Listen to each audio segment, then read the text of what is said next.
Assalamualaikum warahmatullahi wabarakatuh. Innal hamdalillahi nahmaduh wa nasta'inu bihi wa nastaghfiruh wa na'udzu billahi min syururi anfusina wa min sayyiati a'malina. May yahdihillahu fala mudhillalah wa may yudlil fala hadiyalah. Wa asyhadu an la ilaha illallah wahdahu la syarikalah wa asyhadu anna Muhammadan abduhu wa rasuluh. يا أيها الذين آمنوا اتقوا الله حق تقاته ولا تموتن إلا وأنتم مسلمون. اللهم صل على محمد وعلى آل محمد كما صليت على إبراهيم وعلى آل إبراهيم إنك حميد مجيد. Saudaraku sekalian, a'azzakumullah, untuk sesi pagi hari ini dan beberapa hari ke depan, insyaallah ta'ala kita akan menyampaikan urusan-urusan yang terkait dengan bulan Ramadan. Mengingat beberapa hari ke depan, insyaallah ta'ala kita akan bertemu dengan bulan tersebut. Ya. Dan sudah sepantasnya bagi kita memberikan perhatian terhadap bulan tersebut. Salah satu bentuk perhatiannya adalah melakukan persiapan, melakukan hal-hal yang bisa kita usahakan sebelum kita berjumpa dengannya. Jemaah sekalian, hadirin, saudaraku sekalian, mungkin pada saat ini sebagian dari kita ada yang berusia 30 tahun, 35 tahun, 40 tahun, atau bahkan lebih. Itu artinya berarti sudah sekitar 20 kali, bahkan lebih kita bertemu dengan Ramadan. Bertemu lagi, bertemu Ramadan di tahun-tahun kehidupan kita. Coba kita ulang sejenak apa yang telah kita rasakan selama ini dan apa yang akan kita temui beberapa hari kemudian. Apakah benar kita itu menanti Ramadan? Ataukah mungkin ini hanya rutinitas tahunan sehingga kita merasa ini biasa, biasa saja. Oh ya, besok Ramadan. Oh ya, besok puasa. Seperti itu. Apakah benar kita itu menunggu-nunggu kedatangan Ramadan? Ataukah mungkin karena setiap tahun sudah sering bertemu, maka tidak ada lagi semangat yang menggebu, semangat yang membara, semangat ingin meraih sesuatu yang istimewa. Ya. Seseorang ketika sudah sering merasakan sebuah hal, bertemu sebuah hal, maka bisa jadi sensitivitasnya itu berkurang. Ya. Seperti baju baru misalkan, di awal pemakaian, ketika belum membelinya, kita seakan-akan pengen banget dengan barang itu. Tapi setelah dipakai, setelah dibeli, setelah dipakai, 1-2 hari, 1-2 minggu setelah itu biasa. Ya. Nah, jangan sampai hal yang seperti itu terjadi pada ibadah, sehingga kita tidak merasakan lagi ruhnya ibadah, semangatnya ibadah, karena sudah sering bertemu dan sering menjumpai, sering eh, berinteraksi dengan ibadah tersebut, khususnya di bulan Ramadan ini. Maka saudaraku sekalian, sebelumnya kami sampaikan bahwa materi dalam kajian ini Kami ambilkan dari sebuah kajian yang disampaikan oleh seorang ustadz di Jakarta, ya, dan materinya itu bagus, penting untuk kita sampaikan ulang untuk saudara-saudaraku sekalian. Saudaraku sekalian, apa yang terfikirkan oleh kita ketika kita mendengar kalimat bulan Ramadan? Bulan Ramadan. Yang ada di benak kita, kita merasakan, berpikir bahwa Ramadan adalah bulan yang penuh rahmat, penuh nikmat, penuh ampunan, penuh kasih sayang, penuh hal-hal yang membahagiakan. Ya, memang demikian sifat bulan Ramadan. Di antara sifat bulan tersebut, ya, bulan yang penuh kasih sayang, maghfirah, ampunan dari Allah Subhanahu wa taala. Akan tetapi saudaraku sekalian, ternyata bulan Ramadan bukan hanya berisi rahmat atau nikmat. Ramadan bisa menjadi bencana yang berlipat. Ramadan bisa menjadi bencana yang berlipat. Bukan hanya penuh dengan ampunan dan kasih sayang, akan tetapi Ramadan bisa menjadi kuburan dan sumber penyesalan. Bagaimana mungkin itu bisa terjadi? Bagaimana mungkin sebuah bulan yang dikatakan sebagai bulan yang mulia, bulan suci, bulan yang penuh dengan keistimewaan-keistimewaan, kok bisa menjadi hal yang berpotensi sebagai bencana dan kecelakaan? Simaklah sabda Nabi Shallallahu Alaihi Wasallam berikut ini yang menyadarkan kita, yang menjadikan kita seharusnya lebih berhati-hati, yang menjadikan kita seharusnya lebih mengkoreksi diri. Apakah selama ini kita sudah benar-benar mempersiapkan diri bertemu dengan Ramadan dan menjadikannya sebagai sebuah momen mendapatkan pahala yang berlipat, atau justru sebaliknya? Ya. Simaklah sabda Nabi berikut ini ketika Nabi SAW bersabda, Rogima anfu rojulin, Rogima anfu rojulin, celaka seseorang, celaka seseorang. Nabi mengatakan celaka seseorang. Padahal kita tahu Nabi Shallallahu Alaihi Wasallam bukanlah sosok yang pendendam. Nabi Shallallahu Alaihi Wasallam bukanlah sosok yang tanpa kasih sayang. Bahkan beliau ketika Oke, oke. Ya, sudah ya.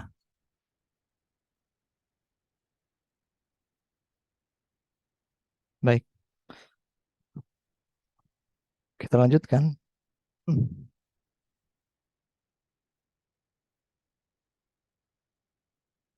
Sampai di mana tadi? Oh ya, sampai di sebuah hadis Nabi Shallallahu Alaihi Wasallam. Ya, beliau mengatakan rogi ma'anfu rojulin, celaka seseorang, celaka seseorang yang mendapatkan Ramadan, ya. Dakhala alaihi Ramadan summan salakha qabla an yughfaralah. Mendapatkan bulan Ramadan, bertemu dengan bulan Ramadan, menjalani hari-harinya di bulan Ramadan dan menyelesaikan Ramadan tersebut sebelum dia mendapatkan ampunan. Dia keluar dari Ramadan tanpa mendapatkan ampunan dari Allah. Celaka orang ini. Ini yang Nabi sabdakan Sallallahu Alaihi Wasallam. Ya, sebagaimana tadi kita sampaikan, ketika Nabi mengatakan celaka, maka itu sebuah pertanyaan bagi kita. Kenapa Nabi yang begitu kasih sayang, Nabi yang tidak pernah membalas perbuatan orang-orang yang menyakiti beliau, ya. Bahkan ketika beliau diusir dari Mekah, terusir, akhirnya beliau hijrah ke Madinah dan kembali lagi ke Makkah beberapa tahun kemudian dengan kondisi beliau menaklukkan kota tersebut. Beliau tidak membalas dendam, beliau bahkan memberikan jaminan keselamatan kepada penduduk kota tersebut. Nabi yang seperti ini, orang yang sangat sayang kepada umatnya, yang seperti ini mengatakan celaka, celaka untuk orang yang mempunyai sifat seperti tadi, masuk dalam bulan Ramadan dan tidak menjadikannya sebagai momen untuk mendapatkan ampunan. Dia melewati bulan itu. Ya, bertemu Ramadan, kemudian tidak mengerjakan hal-hal yang diwajibkan oleh Allah, berupa salat, berupa siam, tidak mengerjakan hal yang memiliki keutamaan-keutamaan, tilawatul Quran, ya,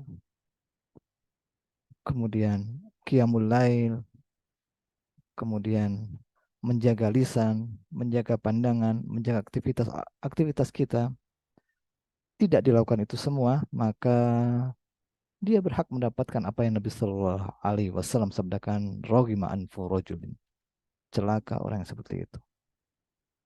Dan mungkin kalau kita ingat-ingat beberapa tahun yang lalu yang sudah kita lewati dari bulan-bulan Ramadan, apakah kita seperti itu? Apakah kita menyia-nyiakan kesempatan bertemu dengan Ramadan? Jika itu yang terjadi, maka untuk Ramadan tahun ini, semoga Allah mempertemukan kita dengan Ramadan tersebut. Dan masih ada beberapa hari yang bisa kita gunakan untuk melakukan persiapan, untuk melakukan eh, persiapan lebih dini, ya, agar kita tidak mengulang lagi kesalahan kegagalan di tahun-tahun sebelumnya. Nah, saudaraku sekalian, apa yang perlu kita lakukan agar kita tidak masuk ke dalam sabda Nabi Shallallahu Alaihi Wasallam tersebut? Ayo, yang di situ dengarkan juga, ya, dengarkan juga ya, dia juga dengar. Yang perlu kita lakukan adalah melakukan persiapan berupa pemanasan, di mana kita tahu bahwa Allah Subhanahu wa taala memerintahkan kita untuk melakukan kebaikan dengan kalimat fastabiqul khairat, dan berlomba-lombalah kalian dalam kebaikan. Allah menggunakan kata fastabiqul khairat, istabiqu, berlomba-lombalah kalian. Dan berlomba itu adalah kalimat yang sudah sering kita dengarkan, sudah sering kita gunakan, dan perlombaan identik dengan kegiatan yang penuh dengan kompetisi, misalkan olahraga, misalkan cabang kejuaraan ini dan itu, ya. Itu perlombaan seperti itu. Maka apabila ada sebuah momen event perlombaan yang terdiri dari berbagai cabang olahraga, misalkan Olimpiade, atau di kita misalkan ASEAN Games atau yang lainnya, yang di dalam momen tersebut terdiri dari cabang-cabang olahraga, maka kita pahami bahwa Ramadan adalah sebuah momen, sebuah waktu istimewa yang di dalamnya terdiri dari berbagai cabang-cabang ibadah, cabang-cabang ibadah. Jika dalam sebuah kompetisi olahraga, dalam kompetisi kejuaraan-kejuaraan seperti itu yang kita saksikan, ada seseorang yang ingin masuk ke dalam kejuaraan tersebut, kemudian dia ingin mengambil sebuah cabang olahraga tertentu, dia ingin mendapatkan uh, juara di cabang olahraga tersebut. Adakah orang seperti itu tiba-tiba saja dia masuk ke dalam sebuah perlombaan di hari H perlombaan, kemudian dia mengikuti perlombaan dan dia menjadi juara satu dan dia meraih juara di dalam cabang perlombaan tersebut? Adakah yang seperti ini yang dia langsung masuk tanpa persiapan sebelumnya? Tentu tidak ada. Tentu tidak ada, bahkan kalaupun ada dia tidak akan memenangi kejuaraan tersebut. Dan bukan hanya tidak menang, dia bahkan bisa menjadi bahan tertawaan. Ya. Dia bisa mengalami bencana di perlombaan tersebut.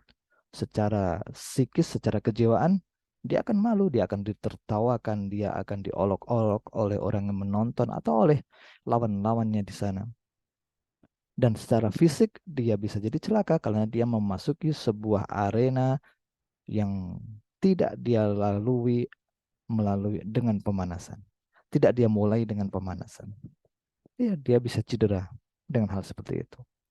Bahkan kita tahu apabila ada seorang atlet profesional yang memang dia bidangnya ada di cabang tersebut, maka dia tidak mencukupkan diri dengan 1-2 hari melakukan pemanasan, 1-2 minggu melakukan persiapan, bahkan 1-2 bulan, 6 bulan, 1 tahun sebelumnya dia sudah melakukan pemanasan demi pemanasan, persiapan demi persiapan, agar dia bisa siap di hari H perlombaan.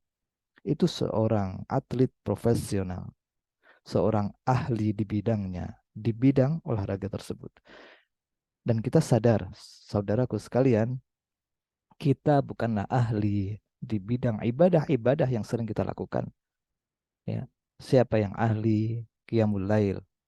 Siapa yang ahli tilawatul Quran? Siapa yang ahli siam? Siapa yang ahli sodakoh di antara kita? Siapa yang seperti itu? Tidak ada di antara kita yang seperti Nabi Sallallahu Alaihi Wasallam, seperti para sahabat radhiyallahu anhum ajma'in, seperti para ulama-ulama kita rahimahumullah.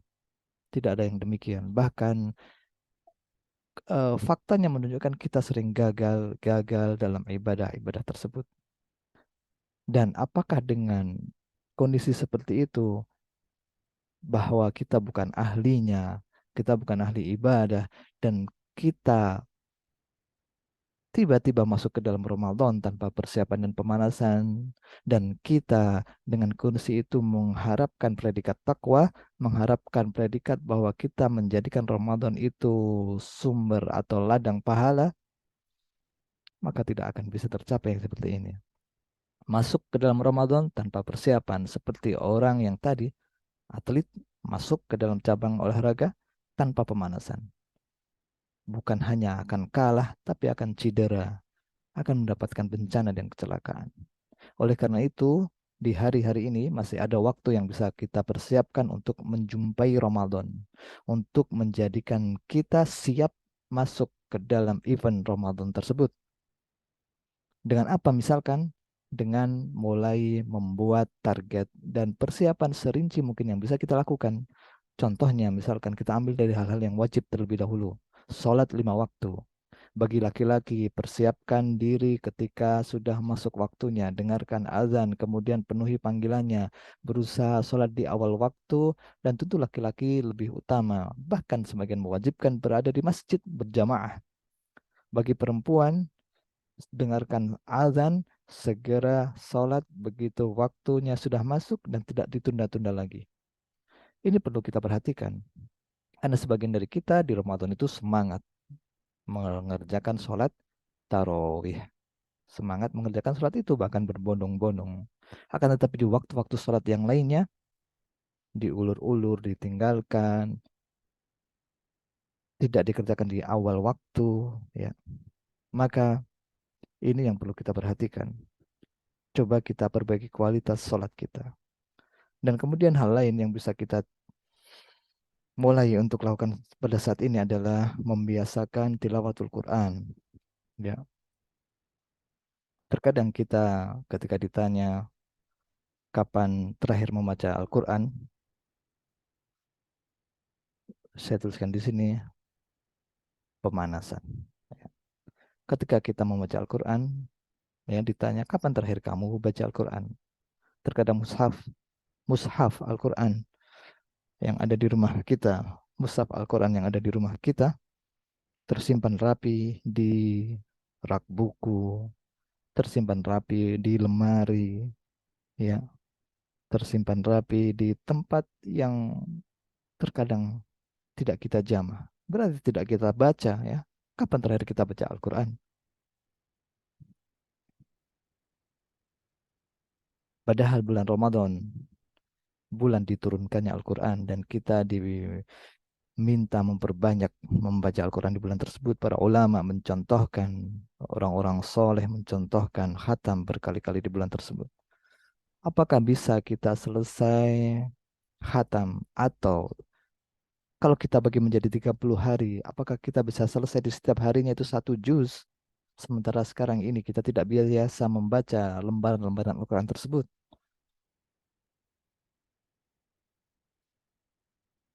Oleh karena itu, perhatikan bahwa kita bisa melakukan persiapan mulai saat ini.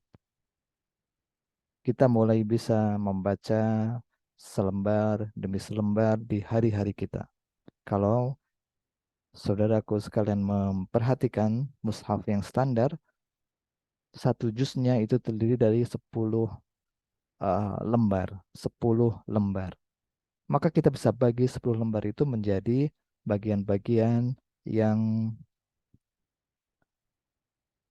kita baca dengan porsi sangat ringan. Mungkin sebuah contoh bisa kita dekatkan dengan waktu sholat. Walaupun ini tidak harus, tapi bisa kita bagi dengan waktu sholat yang 5 waktu. Subuh, ya, misalkan satu,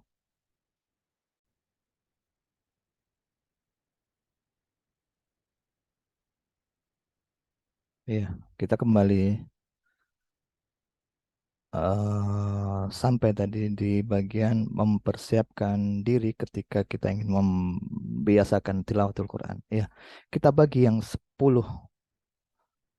lembar tadi, ya, subuh satu lembar, mungkin nanti duha satu lembar, kemudian duhur sebelumnya satu lembar, setelah duhur satu lembar, asar demikian juga satu lembar, sebelumnya dan setelahnya, maghrib sebelumnya dan setelahnya, Isya sebelumnya dan setelahnya. Dan kalau kita bisa membacanya dengan lancar, satu lembar itu kurang lebih 5 menit kita membacanya. Atau paling lama mungkin 10 menit ya kita baca. Tapi dengan dibagi, dengan diambil porsi yang ringan, insya Allah Ta'ala kita bisa eh, menyelesaikan satu juz dalam satu hari. Insya Allah Ta'ala. Perhatikan hal ini agar kita bisa melakukan persiapan, agar kita bisa eh, lebih siap jiwa kita, fisik kita, dan suasana kita di sekeliling kita, baik dalam diri kita maupun di rumah kita. Kita usahakan itu ada pada diri kita dan juga keluarga kita, agar saling bantu membantu mengingatkan, saling bantu membantu mensupport kebaikan. Wa ta'awanu 'alal birri wat taqwa. Tolong menolonglah kalian dalam kebaikan. Pada sesi ini kita cukupkan sampai di sini. Insya Allah akan kita lanjutkan berikutnya di tips yang kedua. Dan semoga bisa segera kita lakukan mulai hari ini. Lakukan persiapan berupa pemanasan. Salat, tilawatul Quran, siam sunnah, ya, dan hal lain yang bisa mulai kita kerjakan hari ini. Demikian, semoga bermanfaat. Apabila ada kesalahan, dapat diberikan nasihat, diberikan koreksi, diberikan saran, dan kami akhiri. Wassallallahu ala nabiyyina Muhammadin wa ala alihi wa sahbihi ajma'in. Wa jazakumullahu khairan. Wa barakallahu fikum. Terima kasih bagi yang telah menyimak.